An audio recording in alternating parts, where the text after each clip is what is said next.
Hello and good morning and welcome to another video or green screen as we're doing today for your level 1 plumbing. Today what we're going to do, we're going to talk about plastic pressure pipe work. That is unit 110 in your books. First of all, can I just add, please make sure you wear your lanyards while walking around college, please. Make sure you wear your lanyards, they're for your safety.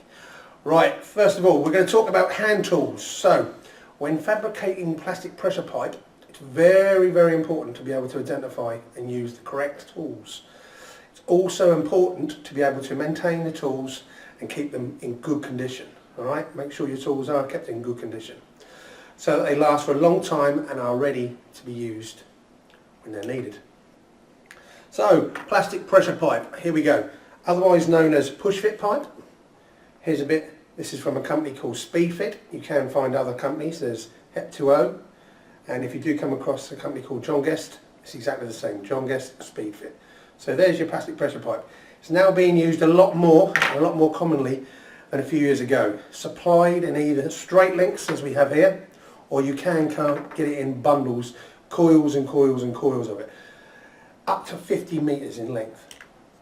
Thanks to its flexibility, the pipe can be fed under floors, through holes in the floors, and into voids quite easily. Also, due to the long section lengths available, there would be fewer joints along the pipework, so there'd be less risks of leaks. The pipe is suitable for hot and also cold water, and also can be used, as we specified before, for central heating, which a lot of it is being used at the moment. First of all, we'll go through a few tools. Here we have a pipe cutter. This pipe cutter, all you do is you put your plastic pipe in it, line it up and cut your pipe. Simple as that. You can also, bear with me, get a pipe slice and that just cuts it like so. So different kinds of pipe cutters, as you can see behind me.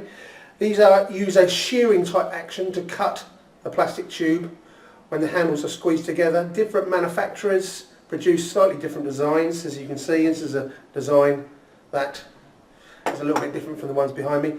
Some have ratchets available as well. There we go, you can see that on the picture behind me. We have a blade, we have the plastic pipe lock, a compression handle and the hinge point there, which you can unscrew and change the blade as well. Pipe cutters, talking about pipe cutters, here is a pipe cutter. The majority of these are disposable, so after you've used these for a little bit, you can chuck them away. You can get replacement blades, but people tend to chuck these away because they're so cheap. When the blade becomes blunt, it's thrown out and a new one is bought. But they are very, very cheap as well. Some you can get as cheap as £2 to £3. Some manufacturers do offer replacement blades which can be replaced from time to time. As you can see, there is one, and you can get them in grey as well. These look and cut like copper pipe slices, except they do have the support rollers inside. They give a very straight and a very clean cut. There we can see there a blade or a cutting disc, a grip and a direction on it. I'll just pick it up again and show you.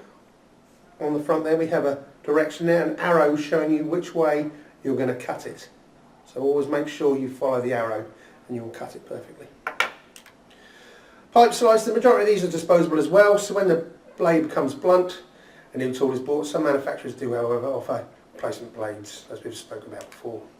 Adjustable spanner. So, here's an adjustable spanner. You can get all different types, some with a padded bit on here, which helps if you're trying very hard to unlock a nut. These are general purpose tools used for tightening or loosening nuts.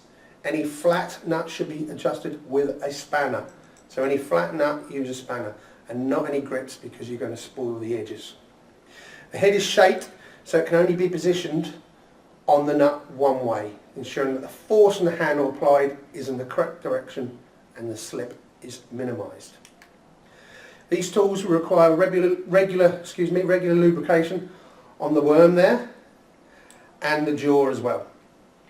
This stops it from getting stuck and rusted. So a little bit of WD-40 now and again works perfectly. Maintenance, as we spoke about before. It is important to look after your tools and keep them in good condition.